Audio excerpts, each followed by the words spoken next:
As sombras densas da noite envolviam a cidade de St. Louis, enquanto um silêncio sinistro pairava sobre as suas ruas desertas. Sob a fachada aparentemente tranquila, um terror indescritível aguardava, pronto para emergir das profundezas da escuridão.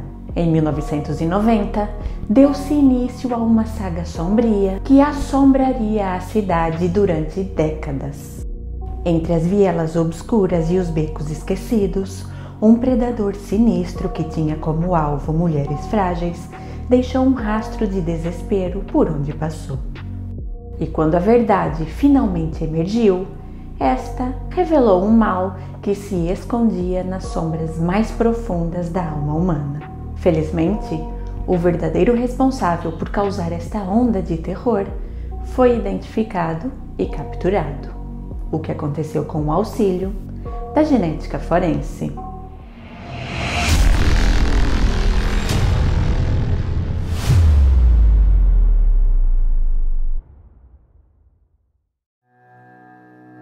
Capítulo 1 – O início do terror. No amanhecer do dia 26 de março de 1990, os primeiros raios de sol iluminaram a paisagem serena às margens da rodovia, revelando um cenário macabro oculto sob o véu da escuridão que estava prestes a cobrir a cidade de Silex. Um homem que estava seguindo a sua rotina matinal e fazendo a sua caminhada fez uma descoberta chocante que iria ecoar por décadas nos corações dos moradores daquela pequena comunidade. Ao aproximar-se de uma zona de mata, ele não imaginava que aquele seria um portal para um pesadelo. O cheiro de decomposição atraiu a sua atenção, pois aquele cheiro não era semelhante a nada que ele algum dia já tinha experienciado. E quando se aproximou, ele viu que ali no local estava um colchão. Com suas mãos trêmulas, cheio de medo, porém movido pela curiosidade, ele decidiu erguer o colchão e ver o que ele escondia. E foi neste momento que ele se deparou com algo sinistro. Debaixo do colchão estava uma figura contorcida, como se aprisionada em sua própria angústia. O homem foi até o telefone público mais próximo e ligou para o número de emergência. Imediatamente, uma equipe policial foi enviada até o local e foi dado início a uma investigação. Os olhos sem vida da jovem e frágil mulher pareciam sussurrar segredos não revelados, enquanto os investigadores tentavam desvendar o enigma macabro que a envolvia. Os detalhes deste ato perverso começaram a emergir lentamente, lançando uma sombra de medo e desconfiança sobre aquela comunidade até então aparentemente pacífica. Dias depois, a vítima foi identificada como sendo a jovem de 18 anos, Robin Meehan. Robin Meehan, nascida em uma família comum, teve uma infância marcada por sonhos e esperanças, como a de tantas outras jovens. No entanto, a vida a conduziu por caminhos tortuosos, mergulhando-a nas sombras ocultas da sociedade. Como muitas mulheres vulneráveis, Robin encontrou refúgio nos cantos mais obscuros da cidade, onde a luz mal ousava penetrar. Ali, ela se tornou parte de uma comunidade invisível, sobrevivendo à sombra da noite e às margens da sociedade. Apesar da pouca idade, Robin já tinha 2 filhos, sendo que ela tinha dado à luz ao seu segundo bebê cerca de 2 semanas antes de ter sido encontrada sem vida.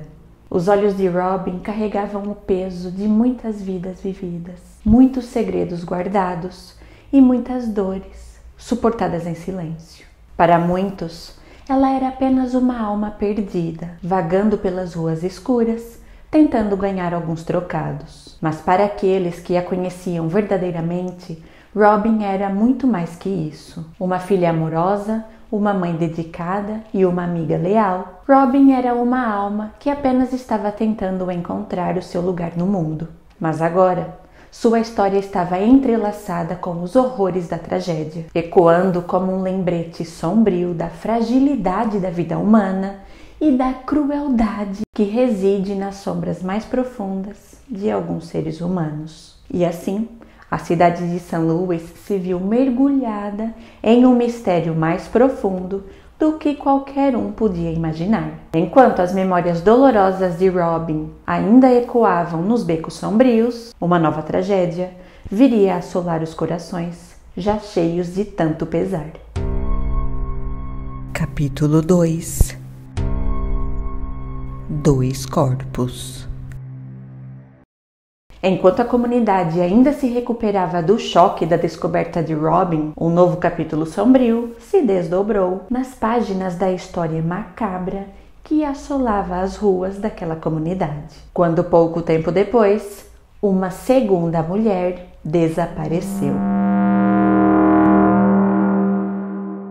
No dia 4 de setembro de 1990, os familiares de Sandra Little reportaram-na como estando desaparecida.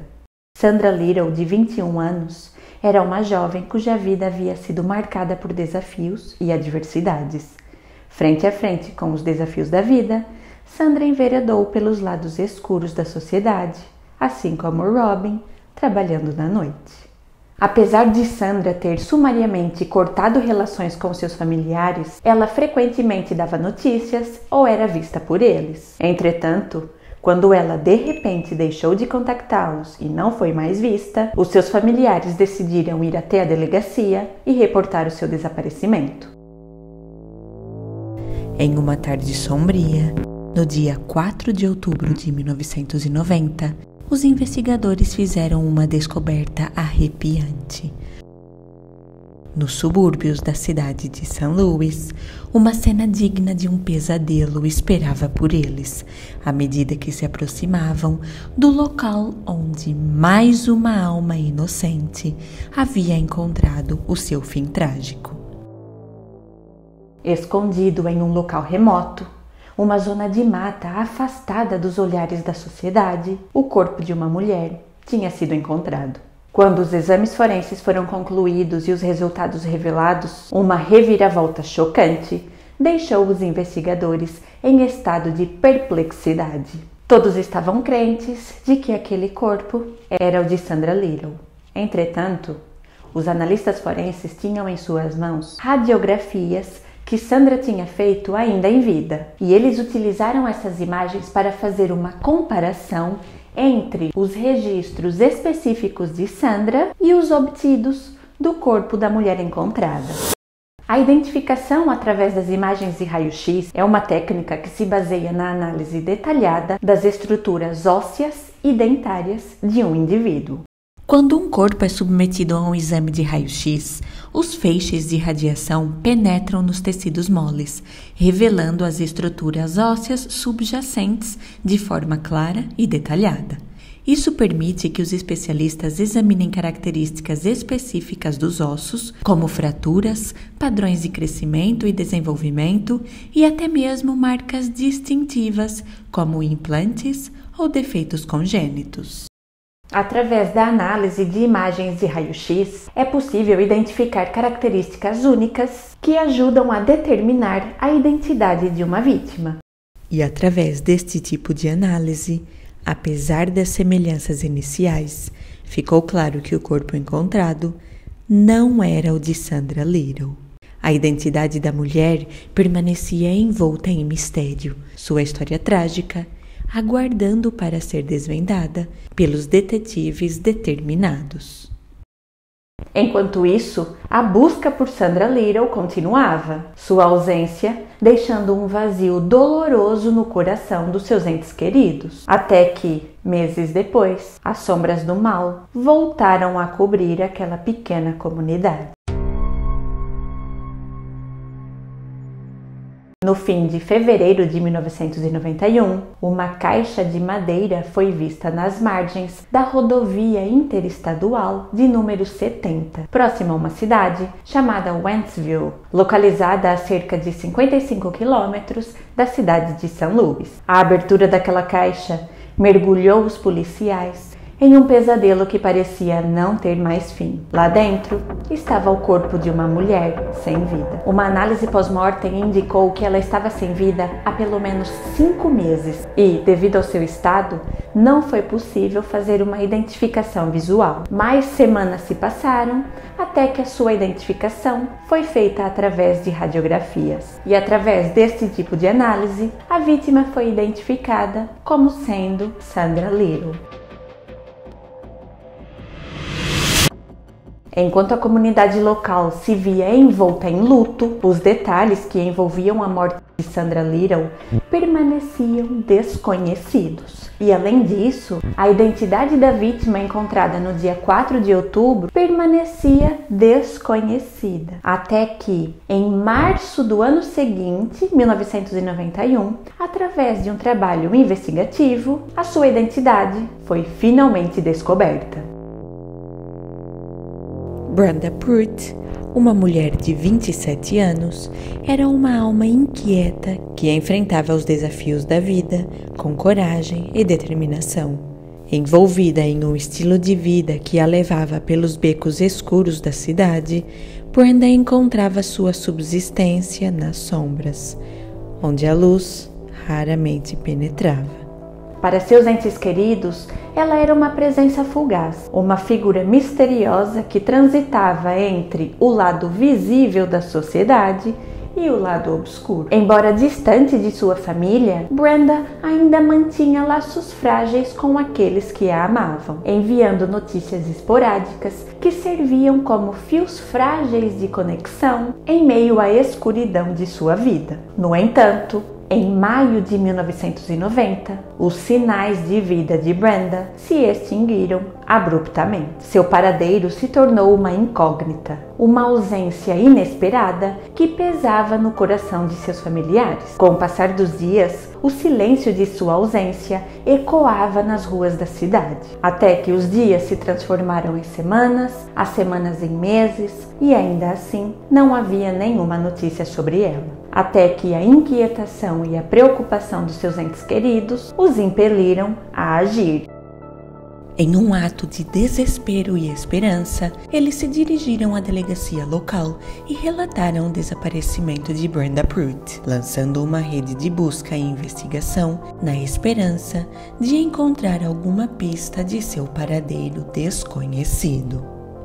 Agora, Brenda também estava mergulhada neste mistério. Quem era o responsável pelo seu fim trágico? Apesar dos esforços dos policiais, o tempo foi passando e a investigação foi esfriando, sem o surgimento de nenhuma pista ou testemunha que os auxiliasse na identificação do algoz dessas mulheres. A passagem do tempo não trouxe alívio nem resposta aos familiares das vítimas, que aguardavam em angústia pela justiça, e esta parecia estar cada vez mais distante. Anos se passariam até que, graças à persistência de uma investigadora aliada ao avanço da ciência, finalmente uma luz seria lançada sobre o caso.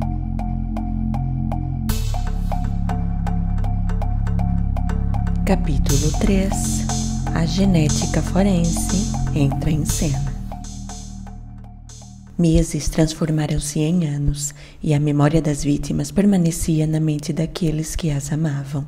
Um lembrete sombrio da tragédia que as havia ceifado tão brutalmente.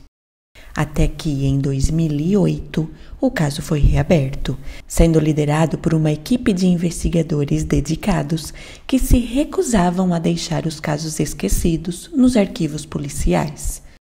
Foi a detetive Jodie Weber que tomou a iniciativa corajosa de reviver os casos sombrios que assombravam aquela cidade há décadas.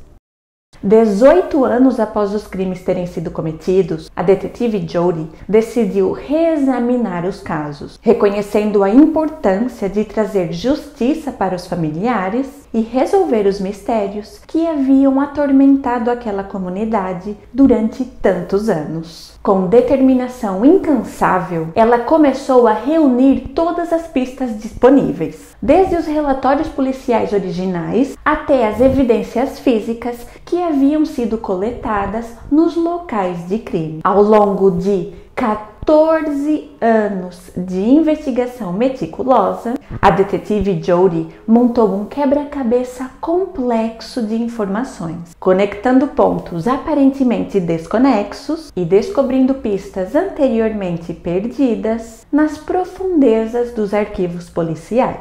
Ela trabalhou incansavelmente para identificar lacunas na investigação original e explorar novas abordagens que poderiam finalmente levar à resolução deste caso.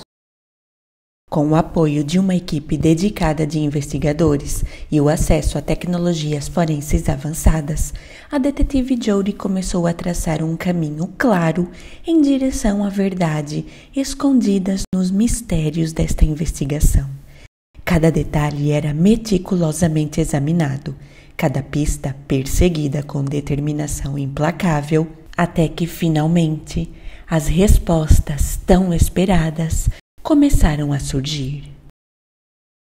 A detetive sabia que, com o passar dos anos, as técnicas empregadas nas análises forenses tinham evoluído, ficando cada vez mais sensíveis. E, em 2022, ela verificou que algumas das evidências do caso que tinham sido armazenadas ao longo desses 32 anos, como, por exemplo, as roupas das vítimas e as cordas utilizadas para imobilizar as suas mãos, eram evidências que podiam conter o DNA do criminoso. Ela decidiu enviar esses itens ao laboratório de genética forense, que os processou e, semanas depois, emitiu os relatórios periciais. E as informações contidas nesses relatórios eram reveladoras. Através de itens relacionados ao caso de Robin, a jovem de 19 anos, encontrada sem vida no dia 26 de março de 1990, foi possível extrair DNA e obter um perfil genético masculino, o qual provavelmente pertencia ao verdadeiro culpado. Agora, restava responder a uma pergunta: quem era ele? A identificação de indivíduos através de análises de DNA é um ato de natureza comparativa. Ou seja, no caso de uma investigação criminal, por exemplo, o perfil genético obtido através de uma amostra criminal é comparado ao perfil genético obtido através de uma amostra de referência, ou seja, que foi obtido a partir de um indivíduo cuja identidade é conhecida. E neste caso em questão, a investigação policial não tinha identificado nenhum suspeito. E assim sendo, não havia nenhuma amostra de referência com a qual pudesse ser feita uma comparação. Mas, na tentativa de identificar quem era o algoz daquelas mulheres, foi adotada uma abordagem diferente. Com o perfil genético masculino em mãos, os analistas forenses cautelosamente fizeram a inserção deste na base de dados nacional norte-americana, que contém o perfil genético de indivíduos condenados. Essa base de dados, um recurso crucial nas investigações forenses, serve como uma vasta biblioteca de informações genéticas, contendo o perfil de pessoas que previamente foram condenadas por crimes variados. E ao comparar o perfil genético obtido através da amostra criminal com os perfis que estavam ali depositados na base de dados, foram procuradas correspondências que pudessem indicar uma conexão entre a amostra criminal e o indivíduo previamente registrado. Até que, em abril de 2022, o telefone da detetive Jody tocou. Ela mal conseguia processar o que a pessoa do outro lado da linha estava dizendo, pois nesse telefonema ela recebeu a notícia que o indivíduo em questão tinha sido finalmente identificado.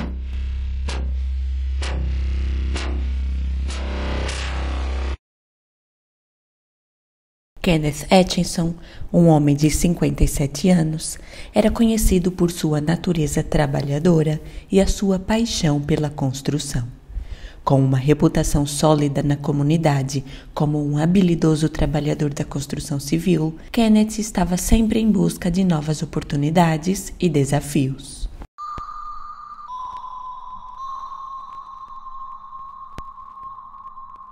Em uma tarde sombria, no dia 8 de fevereiro de 1993, Kenneth embarcou em uma missão aparentemente simples: adquirir um Cadillac Flatwood, ano 1989, anunciado para venda por um de seus colegas de trabalho. Aquele era o seu carro dos sonhos. E, conhecido como um homem de palavra, Kenneth foi até a casa desse colega, levando consigo $6.000, determinado a finalizar o negócio e adquirir o veículo. No entanto, após o dia marcado para essa transação comercial, Kenneth não foi mais visto. À medida que os dias passavam, seus entes queridos começaram a temer o pior. Vernon, seu irmão, decidiu agir, informando as autoridades sobre o seu desaparecimento e compartilhando detalhes sobre o seu último encontro conhecido. A investigação revelou um cenário sombrio e macabro. Testemunhas revelaram ter visto Kenneth na companhia de seu colega de trabalho, um homem chamado Gary Randall Mulberg. Os dois foram vistos em um restaurante local e Gary foi visto carregando uma arma e uma grande quantia em dinheiro. Posteriormente, a polícia chegou a uma outra testemunha. Um homem que afirmou ter sido contactado por Gary, que lhe ofereceu dinheiro em troca de um favor. O favor consistia em se livrar de itens da sua propriedade, incluindo uma caixa de madeira de 2 metros de comprimento. À medida que os detalhes macabros emergiam, as suspeitas contra Gary aumentavam. Uma busca intensiva em sua propriedade levou a uma descoberta chocante. A caixa de madeira de 2 metros de comprimento estava em seu porão e dentro dela, os policiais encontraram o corpo de Kenneth. Gary tinha desaparecido de sua residência. Porém, no dia 27 de março de 1993, ele foi localizado no estado de Illinois. Ao ser interrogado, ele admitiu que conhecia Kenneth e sabia que o seu corpo estava em uma caixa no seu porão, mas recusou-se a admitir que era o responsável por tirar a vida de Kenneth. Gary disse que o verdadeiro culpado era um homem chamado Chuck Nichols, o seu ex-patrão, que supostamente também queria comprar o Cadillac. Gary frisou que Chuck também queria comprar o seu veículo e, por essa razão, ele e Kenneth tinham se desentendido e, durante essa discussão, Chuck teria tirado a vida de Kenneth. Para apoiar suas alegações, Gary disse que, posteriormente, vendeu o seu Cadillac a Chuck e que a arma do crime estava escondida na casa do irmão de Chuck. Quando a casa do irmão de Chuck foi revistada, os agentes encontraram uma pistola calibre .22 que foi confirmada como sendo a arma do crime. E o Cadillac em questão estava sendo dirigido pela filha de Chuck. E as suspeitas sobre Chuck aumentaram quando os policiais descobriram que tanto ele como seu irmão estavam envolvidos na venda de substâncias ilícitas, crime pelo qual eles foram eventualmente julgados e condenados. No entanto, apenas Gary foi acusado pelo assassinato de Kenneth e em setembro de 1995 ele foi considerado culpado. E em novembro do mesmo ano, ele foi condenado a cumprir uma pena de prisão perpétua sem direito à liberdade condicional. Os advogados de Gary tentaram recorrer da sua condenação, mas os seus pedidos foram rejeitados em 1999. Durante os anos subsequentes de detenção, ele foi considerado um prisioneiro exemplar, que nunca causou nenhum problema dentro da prisão. Mas Gary tinha um passado ainda mais sombrio. Em 1972, ele tinha sido acusado de cometer 2 outros crimes, nomeadamente sequestro e estupro, ocasião na qual ele foi considerado culpado, cumpriu uma pena de prisão e, a seguir, voltou para as ruas. Até que, 23 anos depois, em 1995, ele foi considerado culpado por ter tirado a vida de Kenneth, tendo sido condenado a cumprir uma pena de prisão perpétua. E foi nesse contexto que, anos depois, com a evolução das técnicas forenses e a utilização das análises de DNA no contexto criminal, que o perfil genético de Gary foi inserido na base de dados que contém os perfis de indivíduos condenados. E quando em 2022 o perfil genético obtido através da amostra criminal foi inserido na base de dados, foi encontrada uma correspondência entre o perfil genético obtido através dessa amostra e o perfil genético de Gary. Este foi um momento de triunfo e de alívio para os investigadores, mas também foi um passo crucial em direção à justiça para as vítimas e para suas famílias. Com a identidade do suspeito finalmente revelada, os investigadores agora tinham um alvo muito claro. A detetive Jody foi então até o estabelecimento prisional onde Gary estava cumprindo a sua pena de prisão perpétua. Olá, Gary Muhlenberg. Sim, eu sou a detetive Jody Weber, do Departamento de Polícia de O'Fallon. De onde?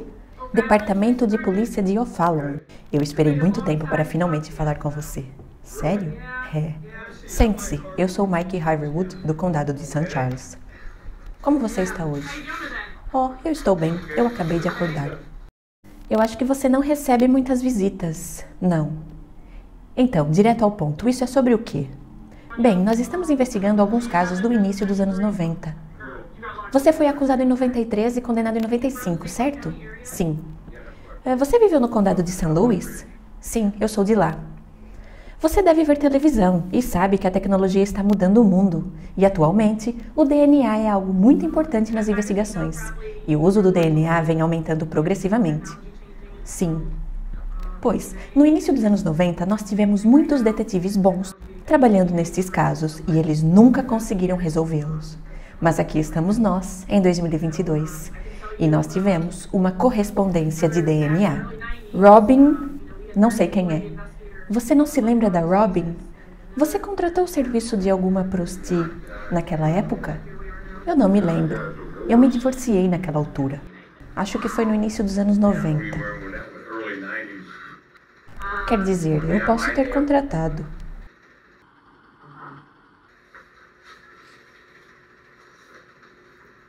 Eu estou sendo acusado de ter cometido um homicídio. Não, você não está sendo acusado de nada nesse momento.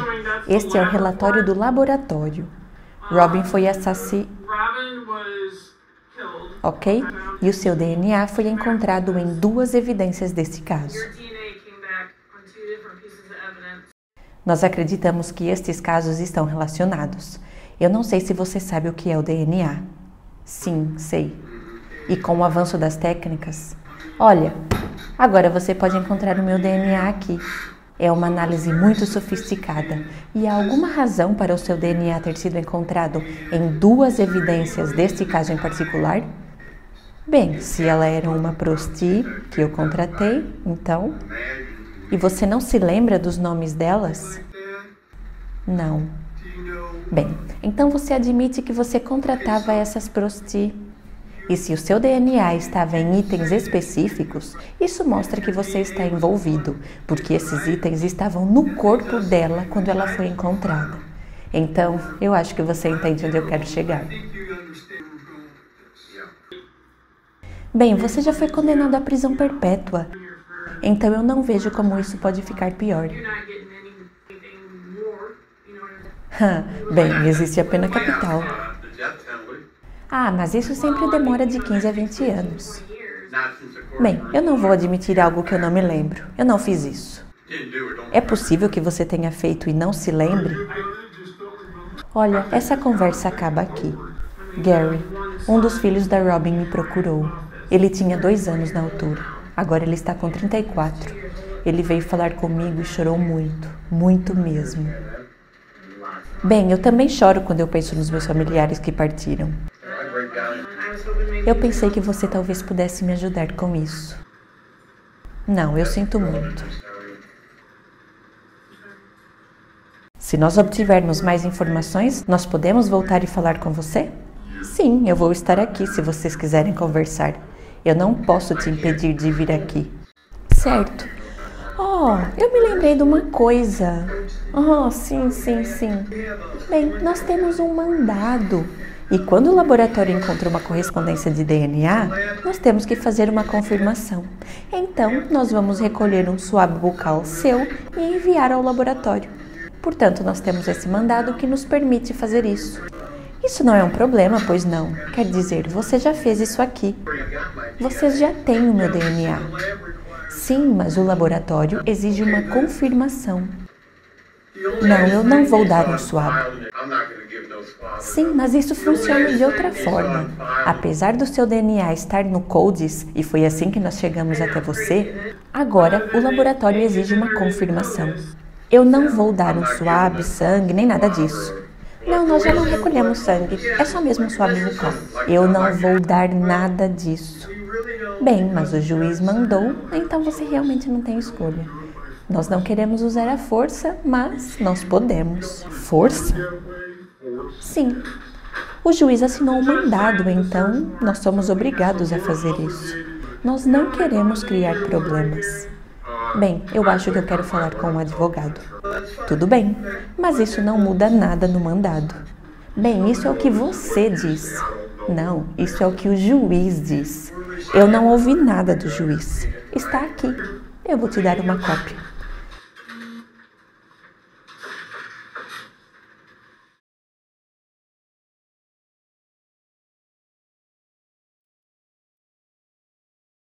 Bem, eu acho que eu quero um advogado. Eu não vou fazer isso.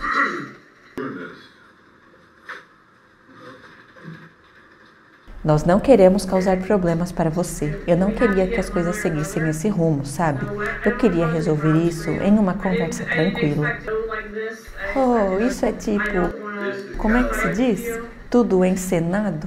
Vocês sabem exatamente o que vocês estão fazendo. Nós estamos sendo honestos. Nós não tínhamos que te mostrar o relatório do laboratório, as fotos, nem nada disso. Mas eu pensei, sabe, você é um cara inteligente. Eu venho te investigando há muito tempo. E todos com quem eu falei que te conheciam disseram que você é muito inteligente. Todos disseram que você é muito inteligente. Eu quero um advogado. Ok, você vai ter um, mas agora nós temos que fazer isso. Eu vou te dar uma cópia do mandado. Eu não quero. Certo. Você falou com o guarda? Não.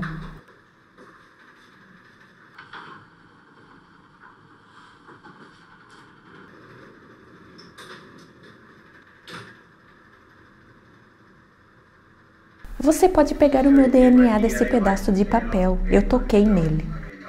É apenas mais difícil. Seria necessário processar todo esse papel. É isso.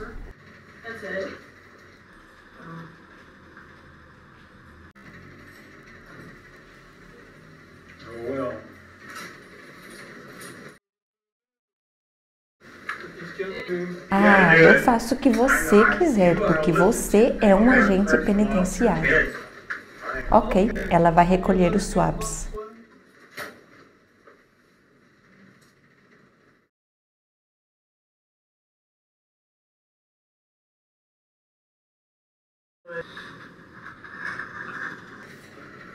Ui, desculpa.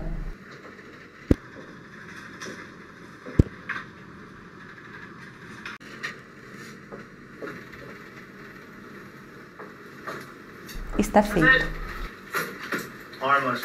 Você quer uma cópia disso? Não. Se você bem reparou, viu que a detetive Jodie recolheu 2 swabs bucais de Gary. Quando são recolhidas amostras de referência, geralmente estas são recolhidas em duplicado.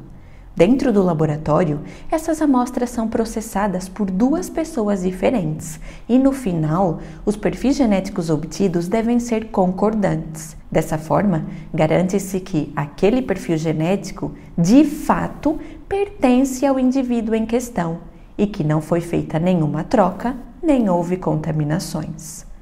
Os swabs bucais colhidos de Gary foram então enviados ao laboratório e os resultados das análises confirmaram que o seu perfil genético correspondia ao perfil obtido nas evidências do caso de Robin.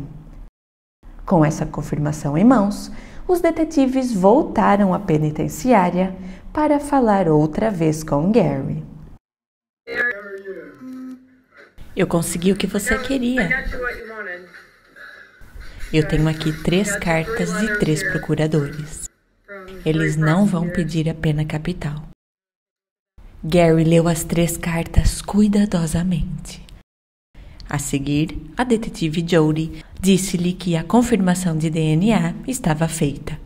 O perfil genético obtido através do seu swab bucal correspondia ao perfil obtido através das amostras criminais. Ele inicialmente disse não se lembrar dos detalhes. Entretanto, com o desenrolar da conversa, Gary começou a ser cada vez mais específico, não deixando dúvidas de que ele era o responsável por tirar a vida daquelas 3 jovens mulheres.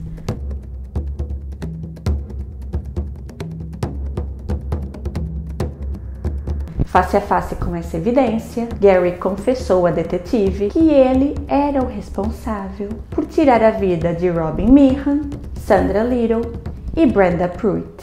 A detetive Jody saiu do presídio e foi então para sua casa com uma sensação de alívio em seu peito, pois finalmente, após 32 anos, o verdadeiro culpado tinha sido identificado. Entretanto, dias depois, ela recebeu uma carta. O remetente era Gary Muehlberg e o seu conteúdo revelava uma realidade ainda mais sombria. Na carta, Gary afirmava que, além das 3 vítimas já mencionadas, ele tinha tirado a vida de outras 2 mulheres. O dia 11 de junho de 1990 começou na cidade de St. Louis com uma manhã cinzenta, envolta em uma névoa densa que antecipava os primeiros indícios que a presença sinistra do mal emergiria mais uma vez. Uma figura solitária percorrendo os recantos sombrios da cidade fez uma descoberta que gelou o sangue nas suas veias. Um container de lixo localizado à beira de uma estrada revelou um segredo obscuro. Ali, entre os detritos, jazia uma mulher silenciosa e imóvel. Ela estava sem vida. A identidade da vítima, inicialmente desconhecida, foi revelada posteriormente graças às habilidades investigativas das autoridades. Ela era Donna Reitmeyer, uma mulher de 40 anos que vivia na cidade de St. Louis e que tinha sido reportada como desaparecida em abril de 1990, 2 meses antes de ter sido encontrada. O registro de pessoa desaparecida de Donna tinha sido feito por sua filha, que já era adulta e que afirmou que tinha passado um fim de semana no mês de abril na casa de sua mãe. Porém, após essa data, Donna tinha desaparecido. Até que, em junho, ela foi encontrada dentro da lata de lixo e, posteriormente, a sua identidade foi revelada. Entretanto, a identidade do seu algoz permaneceu um mistério durante 32 anos, até que, em 2022, após ter sido ligado a uma outra vítima através de uma correspondência de DNA, Gary confessou que era o responsável por tirar a vida de Donna, dando detalhes sobre o caso. Quanto à sua 5ª vítima, os investigadores encontraram poucas informações sobre ela. Gary disse que deixou o corpo de uma mulher dentro de um barril de metal, perto de um lava-rápido específico. Em 2022, o dono do lava-rápido já tinha falecido. Entretanto, os policiais conseguiram falar com o seu filho, que afirmou lembrar-se de uma história que o seu pai contava, sobre ter encontrado o corpo de uma mulher dentro de um barril. Entretanto, ele afirma que o seu pai tinha encontrado o corpo da mulher em uma outra localidade, diferente da descrita por Gary. Atualmente, os investigadores estão procurando por relatórios de autópsia que ajudem na identificação da vítima. Gary afirmou que esta última mulher, ainda não identificada, foi a sua última vítima. Mas e você? Acha que Gary está falando a verdade ou acredita que ele tenha feito mais vítimas? Eu quero muito ler a sua opinião aqui nos comentários. Eu encontrei a confissão de Gary e agora vou retratar alguns trechos deste documento. Após ter ficado impune por estes crimes durante mais de 3 décadas, graças ao DNA, Gary foi identificado. Em sua confissão, ele disse: "Espero sinceramente que essas novas afirmações contribuam para dar um encerramento a todas as pessoas que foram afetadas direta ou indiretamente pelas minhas ações negativas. Eu sinto muito e só espero, desejo e rezo para que isso, de alguma forma, traga encerramento à perda de seus entes queridos e que minha confissão possa encerrar esta parte terrível e negativa do meu comportamento passado." Ele continuou: "Não importa como essas vítimas escolheram ganhar a vida, elas não deveriam ter tido suas vidas tiradas de forma tão sombria. Elas deveriam ter tido uma vida melhor, não importa o estilo de vida que tivessem, e tinham o direito de ver as suas famílias crescerem e de desfrutar de uma vida mais plena e positiva, e não terem sido levadas tão abruptamente." Gary admitiu ter cometido terríveis atos durante aquele período negativo, sombrio e curto. Ele disse que acredita que talvez não vai ser perdoado, mas que espera que a sua franqueza ajude as famílias a encontrar encerramento. Ele confessou que os seus atos foram realizados em sua casa, localizada em Bear Ridge, um subúrbio a noroeste de St. Louis. Posteriormente, a residência em questão foi demolida. Como mencionado, devido à cooperação de Gary, ao fato dele já ter sido condenado a uma pena de prisão perpétua e também devido ao fato dele sofrer de diversas patologias, incluindo insuficiência renal, ele não corria o risco de ser condenado à pena capital. Entretanto, ainda assim, ele foi julgado pelos seus atos e por cada uma de suas vítimas, ele recebeu uma sentença adicional, tendo sido condenado a um total de 4 penas de prisão perpétua. O desfecho deste caso destaca a importância vital da genética forense na resolução de crimes e na busca pela justiça. Ao estabelecer conexões entre os envolvidos através da análise genética, os investigadores puderam esclarecer os eventos e identificar o verdadeiro culpado, que após 32 anos foi finalmente identificado. É imperativo reconhecer e valorizar o papel da genética forense como uma disciplina essencial dentro do campo de aplicação da lei. Investimentos contínuos em pesquisa e tecnologia nesta área são cruciais para garantir que as investigações criminais continuem a avançar e que a verdade seja buscada incansavelmente em todos os casos, independente da circunstância. Eu espero que você tenha gostado do caso de hoje, obviamente não da história em si, mas sim da forma como eu apresentei os fatos. Caso tenha gostado, peço que suporte o meu trabalho deixando aqui um like, se inscrevendo e ativando o sininho. Compartilhe esse vídeo com pelo menos um amigo que você acha que também vai se interessar pelo assunto. E se você tiver a possibilidade, considere se tornar um membro do canal. Assim, você vai ter acesso antecipado a todo o conteúdo, além de diversas outras vantagens. Para você que chegou até aqui no fim do vídeo, eu deixo o meu mais sincero agradecimento. Muito obrigada, um grande abraço e até a próxima!